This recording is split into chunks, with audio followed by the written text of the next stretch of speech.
ਸਤਿ ਸ਼੍ਰੀ ਅਕਾਲ ਦੋਸਤੋ। ਅੱਜ ਸੁਣਦੇ ਹਾਂ ਸਵਿੰਦਰ ਸਿੰਘ ਉੱਪਲ ਦੀ ਲਿਖੀ ਕਹਾਣੀ ਜਨਮ ਦਿਨ। ਜਿਉਂ ਹੀ ਜੁਗਲ ਪ੍ਰਸਾਦ ਦੀ 5 ਰੁਪਏ ਤਨਖਾਹ ਵਧੀ, ਉਹ ਆਪਣੇ ਸਭ ਤੋਂ ਛੋਟੇ ਲੜਕੇ ਜੋਤੀ ਨੂੰ ਮੁੱਢ ਤੋਂ ਹੀ ਅੰਗਰੇਜ਼ੀ ਪੜ੍ਹਾਈ ਜਾਣ ਵਾਲੇ ਤੇ ਨਵੀਆਂ ਵਿਦਿਅਕ ਵਿਉਂਤਾਂ ਅਨੁਸਾਰ ਚੱਲ ਰਹੇ ਕਿਸੇ ਸਕੂਲ ਵਿੱਚ ਦਾਖਲ ਕਰਾਉਣ ਦੀ ਚਿਰ ਤੋਂ ਸੋਚੀ ਸਦਰ ਪੂਰੀ ਕਰਨੀ ਚਾਹੀ। ਪਰ ਉਸ ਦੀ ਪਤਨੀ ਤਾਂ ਪਤੀ ਦੀ ਤਨਖਾਹ ਵਧਣ ਦੀ ਕਈ ਦਿਨਾਂ ਦੀ ਲੱਗੀ ਆਸ ਰਾਹੀਂ ਘਰ ਦੀਆਂ ਕਈ ਥੁੜਾਂ ਪੂਰੀਆਂ ਕਰਨ ਦੀ ਸੋਚੀ ਬੈਠੀ ਸੀ।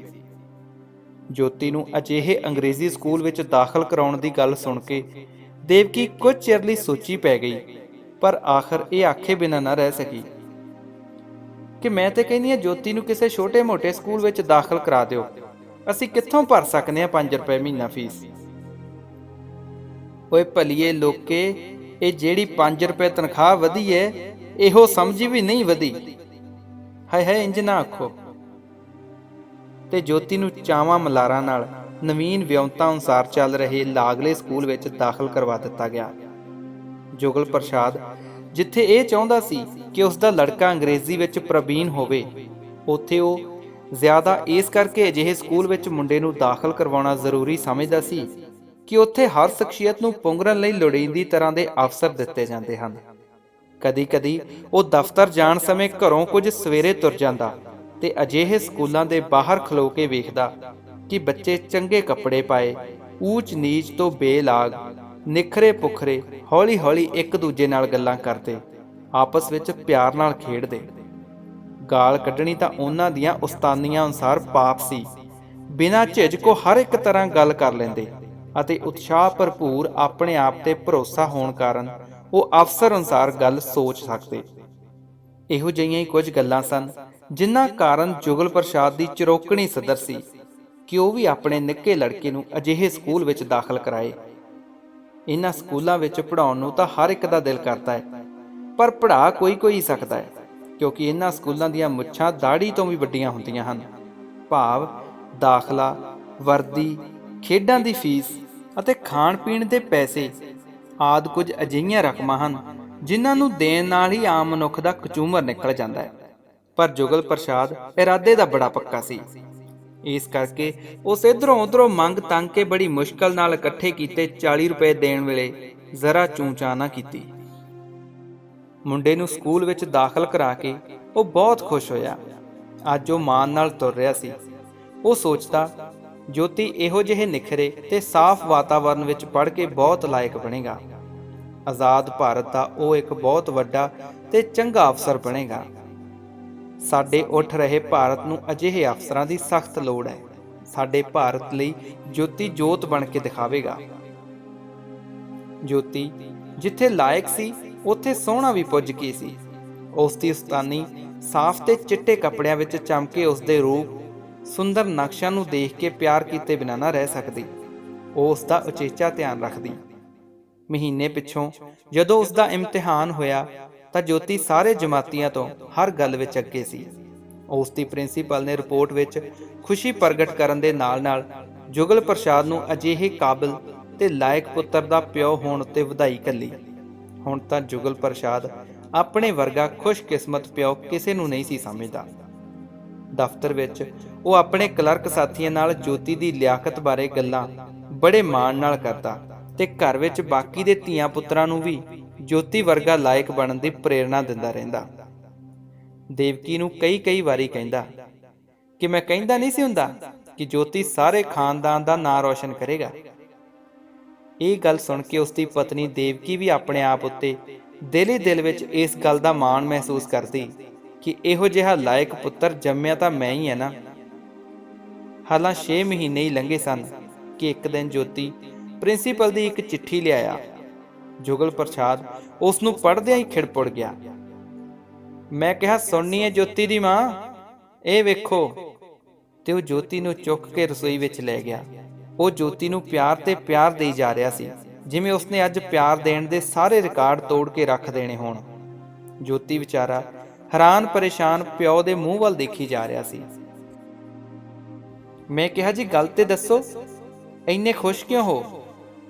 ਦੇਵਕੀ ਵੀ ਗੱਲ ਜਾਣ ਕੇ ਇਸ ਖੁਸ਼ੀ ਵਿੱਚ ਛੇਤੀ ਤੋਂ ਛੇਤੀ ਸ਼ਾਮਲ ਹੋਣ ਲਈ ਉਤਾਵਲੀ ਹੋ ਰਹੀ ਸੀ। ਚੱਲ ਕਮਰੇ ਵਿੱਚ, ਇਹ ਗੱਲ ਜ਼ਰਾ ਆਰਾਮ ਨਾਲ ਦੱਸਣ ਵਾਲੀ ਹੈ। ਤੇ ਜੁਗਲ ਪ੍ਰਸਾਦ ਜੋਤੀ ਨੂੰ ਉਸੇ ਤਰ੍ਹਾਂ ਚੁੱਕ ਕੇ ਕਮਰੇ ਵਿੱਚ ਲੈ ਗਿਆ। ਦੇਵਕੀ ਵੀ ਖੁਸ਼ੀ ਲਈ ਤਿਆਰ ਹੁੰਦੀ ਹੋਈ ਉਤਾਵਲੀ ਪਤੀ ਦੇ ਪਿੱਛੇ ਕਮਰੇ ਵਿੱਚ ਆ ਗਈ। ਇੱਕ ਅੱਧ ਮਿੰਟ ਲਈ ਉਹ ਅੰਗਰੇਜ਼ੀ ਵਿੱਚ ਲਿਖੀ ਚਿੱਠੀ ਨੂੰ ਫਿਰ ਪੜ੍ਹਦਾ ਰਿਹਾ, ਤਾਂ ਜੋ ਉਹ ਸਾਰੀ ਦੀ ਸਾਰੀ ਖੁਸ਼ਖਬਰੀ ਨੂੰ ਆਪਣੀ ਜੀਵਨ ਸਾਥਣ ਨੂੰ ਸਾਂਝੀ ਕਰ ਸਕੇ। ਦੱਸੋ ਵੀ ਨਾ ਹੁਣ। ਫਿਰ ਦੇਵਕੀ ਨੇ ਇੰਜ ਮੁਸਕਾਉਂਦਿਆਂ ਆਖਿਆ ਜਿਵੇਂ ਉਸ ਤੋਂ ਹੋਰ ਉਡੀਕਣਾ ਅਸਹਿ ਹੋ ਰਿਹਾ ਸੀ। ਲੈ ਸੁਣ, ਐਤਵਾਰ ਨੂੰ ਜੋਤੀ ਦੀ ਪ੍ਰਿੰਸੀਪਲ ਨੇ ਲਿਖਿਆ ਹੈ ਕਿ ਇਸ ਪ੍ਰਾਂਤ ਦੇ ਪ੍ਰਸਿੱਧ ਮੰਤਰੀ ਸ਼੍ਰੀ ਜਵਾਲਾ ਪ੍ਰਸਾਦ ਦਾ ਜਨਮ ਦਿਨ ਹੈ। ਇੱਥੋਂ ਦੀ ਨਾਗਰਿਕ ਸਭਾ ਵੱਲੋਂ ਮਨਾਇਆ ਜਾ ਰਿਹਾ ਹੈ। ਸ਼ਹਿਰ ਦੇ 94 ਸਕੂਲਾਂ ਦੇ 2 ਲਾਇਕ ਵਿਦਿਆਰਥੀਆਂ ਨੂੰ ਇਸ ਮੌਕੇ ਉੱਤੇ ਮੰਤਰੀ ਜੀ ਮਿਲਣਾ ਪਸੰਦ ਕਰਨਗੇ ਤੇ ਕੇਜੀ ਜਮਾਤ ਵਿੱਚੋਂ ਸਾਡੇ ਜੋਤੀ ਨੂੰ ਚੁਣਿਆ ਗਿਆ ਹੈ। ਇਹ ਉਹਨਾਂ ਨੂੰ ਹਾਰ ਪਾਵੇਗਾ। ਇਹ ਸੁਣਦਿਆਂ ਸਾਰ ਦੇਵਕੀ ਨੇ ਉੱਠ ਕੇ ਜੋਤੀ ਨੂੰ ਆਪਣੀ ਗੋਦ ਵਿੱਚ ਲੈ ਲਿਆ। ਇਹ ਮੇਰਾ ਲਾਲ ਜਾਏਗਾ ਐਡੇ ਵੱਡੇ ਮੰਤਰੀ ਕੋਲ, ਮੈਂ ਸਦਕੇ ਜਾਵਾਂ। ਫਿਰ ਘੁੱਟ ਕੇ ਜੋਤੀ ਨੂੰ ਛਾਤੀ ਨਾਲ ਲਾ ਲਿਆ। ਪਤਨੀ ਨੂੰ ਖੁਸ਼ ਹੁੰਦਿਆਂ ਦੇਖ ਕੇ ਜੁਗਲ ਪ੍ਰਸਾਦ ਹੋਰ ਗਦਗਦ ਹੋ ਉੱਠਿਆ। ਜੋਤੀ ਨੇ ਅੱਜ ਉਸ ਦੀ ਗੱਲ ਰੱਖ ਵਿਖਾਈ ਸੀ। ਫਿਰ ਉਹ ਅੱਖਾਂ ਮੀਟ ਲਈਆਂ ਤਾਂ ਜੋ ਸਾਰੀ ਦੀ ਸਾਰੀ ਖੁਸ਼ੀ ਨੂੰ ਆਪਣੇ ਅੰਦਰ ਸਿੰਜਰ ਲਵੇ। ਪਰ ਝੱਟ ਹੀ ਅੱਖਾਂ ਖੋਲ ਕੇ ਉਸਨੇ ਦੇਵਕੀ ਨੂੰ ਆਖਿਆ, ਹਾਂ ਸੱਚ ਮੈਂ ਦੱਸਣਾ ਤਾਂ ਭੁੱਲ ਹੀ ਗਿਆ ਕਿ ਜੋਤੀ ਲਈ ਕੁਝ ਖਾਸ ਤਰ੍ਹਾਂ ਦੇ ਕੱਪੜੇ ਤਿਆਰ ਕਰਨੇ ਨੇ ਉੱਥੇ ਪਾ ਕੇ ਜਾਣ ਲਈ। ਫਿਰ ਐਨਕ ਠੀਕ ਕਰਕੇ ਚਿੱਠੀ ਨੂੰ ਪੜ੍ਹਦਿਆਂ ਹੀ ਆਖਦਾ ਗਿਆ ਕਿ ਚਿੱਟੀ ਕਮੀਜ਼, ਚਿੱਟੀ ਨਿੱਕਰ, ਚਿੱਟੀਆਂ ਜੁਰਾਬਾਂ ਤੇ ਇੱਕ ਸੁਨਹਿਰੀ ਹਾਰ। ਇਹਨਾਂ ਚੀਜ਼ਾਂ ਦੇ ਨਾਂ ਸੁਣਦਿਆਂ ਹੀ ਦੇਵਕੀ ਦੀ ਖੁਸ਼ੀ ਕਾਫੂਰ ਹੋ ਗਈ। ਉਸ ਦੇ ਮੂੰਹ ਉੱਤੇ ਆ ਰਿਹਾ ਖੇੜਾ ਉੱਥੇ ਹੀ ਰੋਕਿਆ ਤੇ ਫਿਰ ਹੌਲੀ ਹੌਲੀ ਖੇੜਾ ਦੀ ਥਾਂ ਚਿੰਤਾ, ਦੁੱਖ ਤੇ ਕਲੇਸ਼ ਨੇ ਮੰਨ ਲਈ। ਉਸ ਇੰਜ ਅਨੁਭਵ ਕੀਤਾ ਜਿਵੇਂ ਕਿ ਉਹ ਖੇੜੇ ਦੇ ਮਹਿਲ ਨੂੰ ਦੂਰੋਂ ਵੇਖ ਕੇ ਖੁਸ਼ ਹੋ ਗਈ ਸੀ, ਅਤੇ ਜਿਉਂ ਹੀ ਉਸਨੇ ਖੁਸ਼ੀ ਉਸ ਦੇ ਅੰਦਰ ਪੈਰ ਧਰਨ ਲਈ ਚੁੱਕਿਆ, ਕਿਸੇ ਨੇ ਅਚਾਨਕ ਹੀ ਖੇੜੇ ਦੇ ਮਹਿਲ ਦਾ ਦਰਵਾਜ਼ਾ ਬੰਦ ਕਰ ਦਿੱਤਾ। ਕੀ ਗੱਲ, ਉਦਾਸ ਕਿਉਂ ਹੋ ਗਈ ਹੈ? ਜੁਗਲ ਪ੍ਰਸਾਦ ਨੂੰ ਇਸ ਖੁਸ਼ੀ ਦੀ ਘੜੀ ਸਮੇਂ ਉਸ ਦਾ ਬਿੱਲ ਬਤੌਰੀ ਵਰਗਾ ਮੂੰਹ ਜ਼ਰਾ ਨਾ ਪਾਇਆ। ਮੈਂ ਸੋਚਦੀ ਹਾਂ ਇਹਨਾਂ ਚੀਜ਼ਾਂ ਵਾਸਤੇ ਪੈਸੇ ਕਿੱਥੋਂ ਲਵਾਂਗੇ। ਅੱਜ ਤੇ ਮਹੀਨੇ ਦੀ 26 ਤਰੀਕ ਹੈ, ਘਰ ਮਸਾਂ 10-12 ਆਨੇ ਪਏ ਨੇ। ਹਾਲਾਂ ਤਾਂ ਪਿਛਲੇ ਮੰਗੇ 40 ਵੀ ਨਹੀਂ ਉਤਰੇ। ਇਸ ਕਰੜੀ ਅਸਲੀਅਤ ਨੇ ਤਾਂ ਜਿਵੇਂ ਜੁਗਲ ਪ੍ਰਸਾਦ ਨੂੰ ਵੀ ਹੇਠਾਂ ਪਟਾਖ ਮਾਰਿਆ ਹੋਵੇ। ਉਹ ਤਾਂ ਹਾਲਾਂ ਤੀਕ ਖੇੜੇ ਦੇ ਗਗਨ ਉੱਤੇ ਪਿਤਰੀ ਪਿਆਰ ਦੇ ਖੰਭ ਲਈ ਉਡਾਰੀਆਂ ਲਾਈ ਜਾ ਰਿਹਾ ਸੀ। ਉਸ ਦਾ ਇਸ ਪਾਸੇ ਪਹਿਲਾਂ ਧਿਆਨ ਹੀ ਨਹੀਂ ਸੀ ਗਿਆ। ਜਿਵੇਂ ਸਵਾਦਿਸ਼ਟ ਭੋਜਨ ਲਈ ਜਲਦੀ ਖਾਂਦਿਆਂ ਦੰਦਾਂ ਹੇਠ ਆ ਕੇ ਕੱਟੀ ਗਈ ਜੀਭ ਸਾਰੇ ਦਾ ਸਾਰਾ ਸਵਾਦ ਮਾਰ ਦਿੰਦੀ ਹੈ, ਕੁਝ ਇਸ ਤਰ੍ਹਾਂ ਹੀ ਬੇਸਵਾਦੀ ਜੁਗਲ ਪ੍ਰਸਾਦ ਨੇ ਦੇਵਕੀ ਦੀ ਅਸਲੀਅਤ ਵਰਗੀ ਕੌੜੀ ਗੱਲ ਸੁਣ ਕੇ ਅਨੁਭਵ ਕੀਤੀ। ਉਸ ਨੂੰ ਆਪਣੀ ਤੰਗ ਮਾਲੀ ਹਾਲਤ ਉੱਤੇ ਬੜੀ ਖਿਝ ਆਈ, ਜਿਹੜੀ ਕਦਮ ਉੱਤੇ ਉਸ ਦਾ ਰਾਹ ਆਣ ਰੋਕਦੀ ਸੀ। ਫਿਰ ਉਸ ਦੀ ਇਹ ਖਿਝ ਕ੍ਰੋਧ ਬਣ ਕੇ ਦੇਵਕੀ ਉੱਤੇ ਵਰ ਪਈ। ਬਸ ਤੂੰ ਤਾਂ ਹਰ ਵੇਲੇ ਇਹੋ ਰੋਣੇ ਰੋਈ ਜਾਇਆ ਕਰ। ਲੋਕੀ ਇਹੋ ਜਿਹੇ ਮੌਕਿਆਂ ਲਈ ਤਰਸਦੇ ਨੇ ਤੇ ਤੂੰ, ਓਹੋ, ਤੁਸੀਂ ਤੇ ਐਵੇਂ ਹੀ ਗਰਮ ਪਏ ਹੁੰਦੇ ਹੋ ਕਿ ਮੈਂ ਨਹੀਂ ਚਾਹੁੰਦੀ ਕਿ ਮੇਰੇ ਲਾਲ ਦੀ ਸ਼ਾਨ ਵਧੇ, ਪਰ ਇਹਨਾਂ ਚੀਜ਼ਾਂ ਦਾ ਇੰਤਜ਼ਾਮ ਕਰਨ ਨਾਲ ਹੀ ਹੋਣਾ ਹੈ ਨਾ। ਐਵੇਂ ਥੁੱਕਣ ਨਾਲ ਤਾਂ ਬੜੇ ਨਹੀਂ ਪੱਕਣੇ। ਭਾਵੇਂ ਕੁਝ ਵੀ ਹੋ ਜਾਏ, ਇਹਨਾਂ ਚੀਜ਼ਾਂ ਦਾ ਇੰਤਜ਼ਾਮ ਮੈਂ ਕਰਕੇ ਹੀ ਛੱਡਾਂਗਾ। ਜੁਗਲ ਪ੍ਰਸਾਦ ਨੇ ਦ੍ਰਿੜਤਾ ਨਾਲ ਕਿਹਾ। ਮੈਂ ਵੇਖਦੀ ਹਾਂ ਗੁੱਡੀ ਦੀ ਬੁਗਨੀ ਵਿੱਚ ਕਿੰਨੇ ਪੈਸੇ ਪਏ ਨੇ। ਉਹ ਰੋਵੇਗੀ ਤਾਂ ਸਹੀ, ਪਰ ਮੈਂ ਉਸ ਨੂੰ ਪਰਚਾ ਲਵਾਂਗੀ। ਤੇ ਉਹ ਬੁਗਨੀ ਲੈਣ ਚਲੀ ਗਈ। ਦੇਵਕੀ ਦੇ ਜਾਣ ਉੱਤੇ ਜੁਗਲ ਪ੍ਰਸਾਦ ਨੇ ਸੋਚਿਆ, ਮੈਂ ਐਵੇਂ ਦੇਵਕੀ ਵਿਚਾਰੀ ਉੱਤੇ ਗੁੱਸੇ ਹੋਣ ਲੱਗ ਜਾਂਦਾ ਹਾਂ।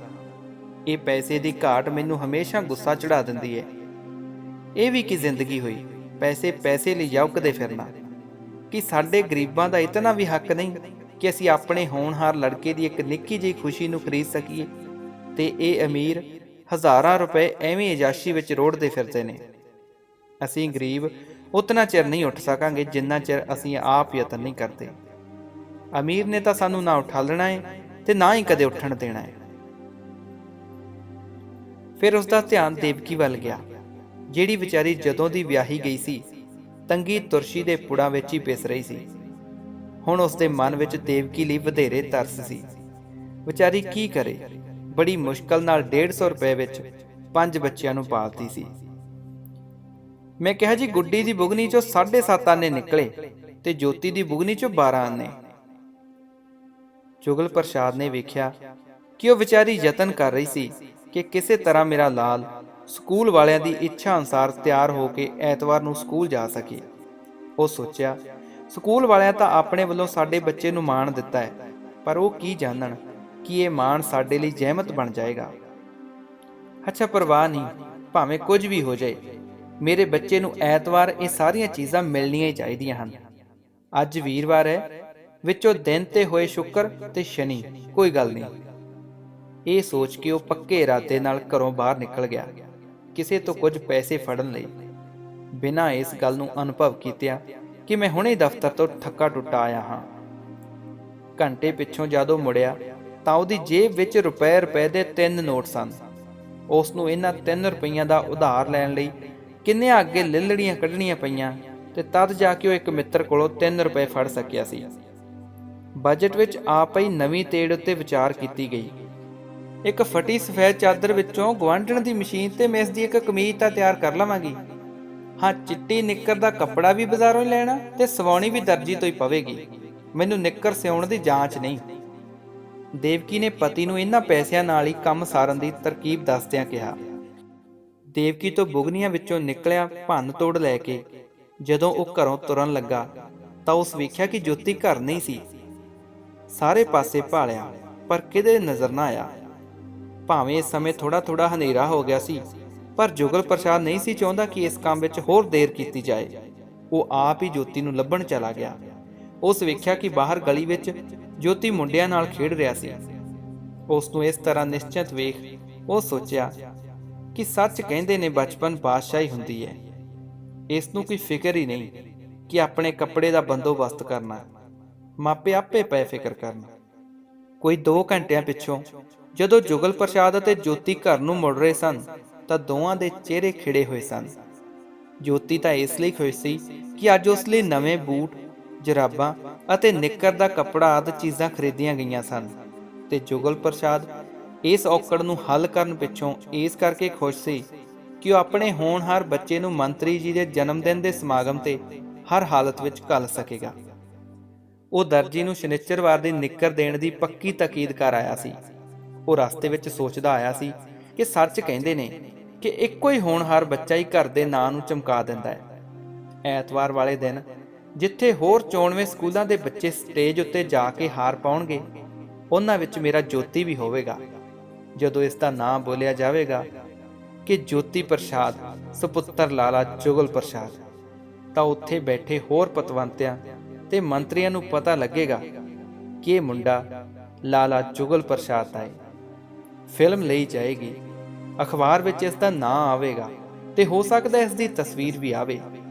ਇਹ ਸੋਚ ਕੇ ਉਸ ਦੀਆਂ ਵਾਸ਼ਾਂ ਖਿਲ ਗਈਆਂ ਤੇ ਉਹ ਆਪਣੇ ਆਪ ਨੂੰ ਦਿਲ ਹੀ ਦਿਲ ਵਿੱਚ ਇਸ ਗੱਲੋਂ ਸ਼ਾਬਾਸ਼ ਦੇਣ ਲੱਗਾ ਕਿ ਕਮ ਸੇ ਕਮ ਇੱਕ ਮੁੰਡੇ ਨੂੰ ਤਾਂ ਚੰਗੇ ਸਕੂਲ ਵਿੱਚ ਦਾਖਲ ਕਰਵਾਉਣ ਦੀ ਮੈਂ ਸਿਆਣਪ ਕੀਤੀ ਸੀ। ਜਿਹੜੀ ਸ਼ਾਨ ਮੇਰੇ 4 ਮੁੰਡੇ ਕੁੜੀਆਂ ਨੇ ਰਲ ਕੇ ਵੀ ਨਹੀਂ ਸੀ ਵਧਾਈ, ਉਹ ਇਕੱਲੇ ਨੇ ਵਧਾ ਵਿਖਾਈ। ਘਰ ਵੜਦਿਆਂ ਸਾਰ ਉਸ ਦੇਵਕੀ ਨੂੰ ਬੁਲਾਇਆ ਅਤੇ ਬੜੇ ਮਾਣ ਅਤੇ ਉਤਸ਼ਾਹ ਨਾਲ ਜੁਗਲ ਪ੍ਰਸਾਦ ਨੇ ਉਸ ਨੂੰ ਦੱਸਿਆ ਕਿ ਜੋਤੀ ਦੀ ਮਾਂ, ਮੈਂ ਨਿੱਕਰ ਦਾ ਕੱਪੜਾ ਖਰੀਦ ਕੇ ਦਰਜੀ ਨੂੰ ਦੇ ਆਇਆ ਤੇ ਸ਼ਨਿਚਰਵਾਰ ਦੀ ਪੱਕੀ ਵੀ ਕਰ ਆਇਆ। ਤੂੰ ਇਹ ਬੂਟ, ਜਰਾਬਾਂ ਤੇ ਹਾਰ ਥੈਲੇ 'ਚ ਸੰਭਾਲ ਛੱਡ ਤੇ ਨਾਲੇ ਕਮੀਜ਼ ਕੱਲ ਨੂੰ ਜ਼ਰੂਰ ਬਣਾ ਛੱਡੀ। ਫਿਰ ਕੁਝ ਚੇਤੇ ਕਰਕੇ ਉਹ ਖੁਸ਼ੀ ਨਾਲ ਬੋਲਿਆ ਕਿ ਜੋਤੀ ਦੀ ਮਾਂ, ਅੱਜ ਰੱਬ ਨੇ ਇੱਕ ਹੋਰ ਬੜਾ ਸਬੱਬ ਕਰ ਦਿੱਤਾ। ਮੈਂ ਜਦੋਂ ਇੱਥੋਂ ਸ਼ਬਦੀ ਅਖਬਾਰ ਦੇ ਦਫ਼ਤਰ ਕੋਲੋਂ ਦੀ ਲੰਘਿਆ ਤਾਂ ਖਿਆਲ ਆਇਆ ਕਿ ਪਤਾ ਕਰੀਏ ਜੇ ਉਸ ਦਿਨ ਸਮਾਗਮ ਸਮੇਂ ਜੋਤੀ ਦੇ ਹਾਰ ਪਾਉਣ ਦੀ ਫੋਟੋ ਦਾ ਪ੍ਰਬੰਧ ਹੋ ਸਕੇ। ਜਿਉਂ ਹੀ ਮੈਂ ਅੰਦਰ ਵੜਿਆ ਕਿ ਫੋਟੋਗ੍ਰਾਫਰ ਕੈਮਰਾ ਲਟਕਾਈ ਬਾਹਰ ਆ ਰਿਹਾ ਸੀ। ਮੈਂ ਉਸ ਨਾਲ ਗੱਲ ਕੀਤੀ, ਪਤਾ ਲੱਗਾ ਕਿ ਐਤਵਾਰ ਵਾਲੇ ਸਮਾਗਮ ਤੇ ਉਹੀ ਜਾ ਰਿਹਾ ਹੈ। ਮੈਂ ਉਸ ਦੇ ਨਾਲ ਵੀ ਗੱਲ ਕਰ ਆਇਆ ਹਾਂ ਕਿ ਜਦੋਂ ਰਿਪਬਲਿਕ ਸਕੂਲ ਦਾ KG ਜਮਾਤ ਦਾ ਪ੍ਰਤੀਨਿਧੀ ਮੇਰਾ ਇਹ ਮੁੰਡਾ ਮੰਤਰੀ ਜੀ ਨੂੰ ਹਾਰ ਪਾਏ, ਉਹਦੀ ਫੋਟੋ ਜ਼ਰੂਰ ਖਿੱਚੇ। ਦੇਵਕੀ ਦੇ ਮੂੰਹ ਤੇ ਕੁਝ ਚਿੰਤਾ ਦੇ ਨਿਸ਼ਾਨ ਵੇਖ ਕੇ ਆਪਣੀ ਖੁਸ਼ੀ ਵਿੱਚ ਬਿਨਾਂ ਕੋਈ ਫਰਕ ਪੈਣ ਦਿੱਤਿਆਂ ਉਹ ਫਿਰ ਝੱਟ ਬੋਲਿਆ, ਉਹ ਬਾਕੀ ਰਹੀ ਪੈਸਿਆਂ ਦੀ ਗੱਲ, ਫੋਟੋ ਬਣ ਤੱਕ ਤਾਂ 1 ਤਰੀਕ ਹੋ ਹੀ ਜਾਣੀ ਹੈ। ਭਲੀਏ ਲੋਕੇ, ਰੱਬ ਆਪ ਹੀ ਕਰਦਾ ਗਰੀਬਾਂ ਦਾ ਕੰਮ। ਜੁਗਲ ਪ੍ਰਸਾਦ ਸਾਰੀ ਦੀ ਸਾਰੀ ਗੱਲ ਇੱਕੋ ਵਾਰੀ ਕਹਿ ਗਿਆ ਤੇ ਫਿਰ ਕਦੀ ਕਦੀ ਪ੍ਰਾਪਤ ਹੋਈ ਖੁਸ਼ੀ ਦੇ ਅਜਿਹੇ ਅਵਸਰ ਤੋਂ ਪੂਰਾ ਲਾਭ ਉਠਾਉਂਦਿਆਂ ਉਹ ਹੱਸ ਕੇ ਦੂਰਾ ਹੋਣ ਲੱਗਾ। ਦੇਵਕੀ ਇਸ ਫੋਟੋ ਦੀ ਫਜ਼ੂਲ ਖਰਚੀ ਬਾਬਤ ਕੁਝ ਕਹਿਣਾ ਤਾਂ ਚਾਹੁੰਦੀ ਸੀ, ਪਰ ਫਿਰ ਪਤੀ ਦੇ ਰੰਗ ਵਿੱਚ ਭੰਗ ਪੈ ਜਾਣ ਦੇ ਡਰ ਵਜੋਂ ਕੁਝ ਨਾ ਬੋਲੀ ਤੇ ਉੱਠ ਕੇ ਬਾਹਰ ਚਲੀ ਗਈ। ਸਵੇਰੇ ਮੁੰਡੇ ਕੁੜੀਆਂ ਨੂੰ ਸਕੂਲ ਤੇ ਜੁਗਲ ਪ੍ਰਸਾਦ ਨੂੰ ਦਫ਼ਤਰ ਤੋਰ ਕੇ ਦੇਵਕੀ ਨੇ ਇੱਕ ਪੁਰਾਣੀ ਚਿੱਟੀ ਚਾਦਰ ਕੱਢੀ। ਪਹਿਲਾਂ ਤਾਂ ਉਸ ਨੂੰ ਚੰਗੀ ਤਰ੍ਹਾਂ ਜਾਂਚਿਆ ਪੜਤਾਲਿਆ ਤੇ ਫਿਰ ਜਾਂਚ ਕੀਤੀ ਤੇ ਸਾਰਾ ਦਿਨ ਮਗਜ ਪੱਚੀ ਕਰਕੇ ਗੁਆਂਢਣ ਦੀ ਮਸ਼ੀਨ ਤੇ ਸ਼ਾਮ ਤੱਕ ਮੁਸ਼ਕਲ ਨਾਲ ਜੋਤੀ ਦੀ ਕਮੀਜ਼ ਤਿਆਰ ਕਰ ਸਕੀ। ਉਧਰ ਜੁਗਲ ਪ੍ਰਸਾਦ ਨੇ 2 ਘੰਟਿਆਂ ਦੀ ਛੁੱਟੀ ਲਈ ਅਤੇ ਨਾਗਰਿਕ ਸਭਾ ਦੇ ਦਫ਼ਤਰ ਜਾ ਕੇ ਯਤਨ ਕੀਤਾ ਕਿ ਕਿਸੇ ਤਰ੍ਹਾਂ ਉਸ ਨੂੰ ਵੀ ਨਿਮੰਤਰਣ ਪੱਤਰ ਮਿਲ ਸਕੇ ਤਾਂ ਜੋ ਆਪਣੀਆਂ ਅੱਖਾਂ ਨਾਲ ਆਪਣੇ ਪਿਆਰੇ ਪੁੱਤਰ ਨੂੰ ਮਾਣ ਪ੍ਰਾਪਤ ਕਰਦਿਆਂ ਵੇਖ ਸਕੇ। ਪਰ ਉਸ ਨੂੰ ਪਤਾ ਲੱਗਾ ਕਿ ਉਸ ਸਮਾਗਮ ਵਿੱਚ ਤਾਂ ਵੱਡੇ ਰਾਜਨੀਤਿਕ ਆਗੂ, ਅਮੀਰ, ਲੱਖਪਤੀਏ, ਵੱਡੇ ਅਫਸਰ ਤੇ ਕੁਝ ਸੱਦੇ ਗਏ ਬੱਚੇ ਹੀ ਜਾ ਸਕਦੇ ਹਨ। ਉਹ ਸੋਚਿਆ ਕਿ ਮੈਂ ਇਹਨਾਂ ਵਿੱਚੋਂ ਕਿਸੇ ਵੀ ਗਿਣਤੀ ਵਿੱਚ ਨਹੀਂ ਆਉਂਦਾ। ਵਿਚਾਰਾ ਦਿਲ ਦੀਆਂ ਮੰਗਾਂ ਦਿਲ ਵਿੱਚ ਹੀ ਦੱਬ ਕੇ ਰਹਿ ਗਿਆ। ਫਿਰ ਐਤਵਾਰ ਦਾ ਦਿਨ ਆਇਆ। ਅੱਜ ਸਾਰੇ ਟੱਬਰ ਨੂੰ ਜੋਤੀ ਉੱਤੇ ਮਾਣ ਸੀ, ਜਿਸ ਕਰਕੇ ਸਾਰੇ ਉਸ ਨੂੰ ਤਿਆਰ ਕਰਨ ਵਿੱਚ ਜੁਟੇ ਪਏ ਸਨ। ਕੋਈ ਉਸ ਨੂੰ ਸਾਬਣ ਮਲ ਕੇ ਨਹਾ ਰਿਹਾ ਸੀ, ਕੋਈ ਨਿੱਕਰ ਕਮੀਜ਼ ਨੂੰ ਇਸਤਰੀ ਕਰ ਰਿਹਾ ਸੀ ਤੇ ਕੋਈ ਉਸ ਦੀ ਕੰਘੀ ਪੱਟੀ ਤੇ ਆਰ-ਪਾਰ ਵਿੱਚ ਜੁਟਿਆ ਹੋਇਆ ਸੀ।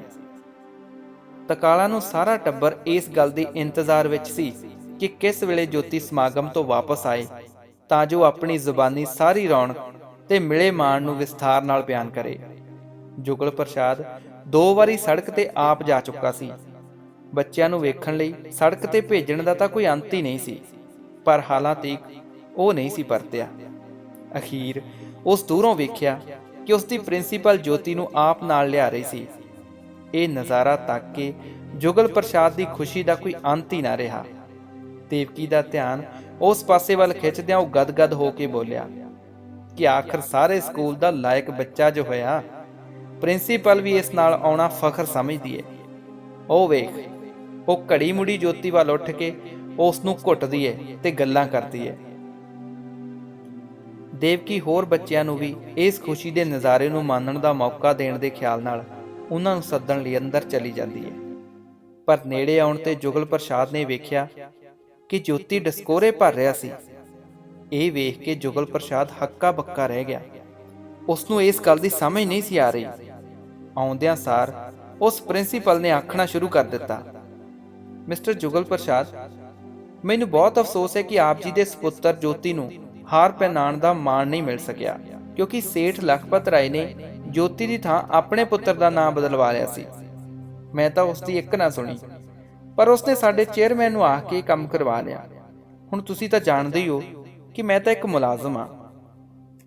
ਇਹ ਸਾਰਾ ਕੁਝ ਜੋਤੀ ਦੀ ਪ੍ਰਿੰਸੀਪਲ ਇੱਕੋ ਸਾਹ ਵਿੱਚ ਕਹਿ ਕੇ ਚੱਲਦੀ ਬਣੀ, ਜਿਵੇਂ ਕੋਈ ਮੁਸਾਫਰ ਆਉਣ ਵਾਲੇ ਤੂਫਾਨ ਦੀ ਮਾਰ ਤੋਂ ਬਚਣ ਲਈ ਖਿਸਕਣ ਦੀ ਕਰਤਾ ਹੈ। ਜੁਗਲ ਪ੍ਰਸਾਦ ਲਈ ਜਿਵੇਂ ਕੜ ਪਾਟ ਗਿਆ ਹੋਵੇ। ਉਸ ਨੂੰ ਆਪਣੇ ਪੈਰਾਂ ਹੇਠੋਂ ਜ਼ਮੀਨ ਨਿਕਲਦੀ ਜਾਪੀ। ਉਹ ਉੱਥੇ ਦਾ ਉੱਥੇ ਖਲੋਤਾ ਰਹਿ ਗਿਆ।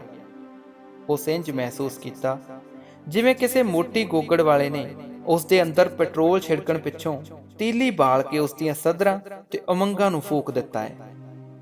ਉਸ ਅੱਗ ਦਾ ਲਾਂਬੂ ਉਸ ਦੇ ਰੋਮ ਵਿੱਚੋਂ ਨਿਕਲ ਕੇ ਉਸ ਨੂੰ ਸਾੜ ਰਿਹਾ ਹੈ।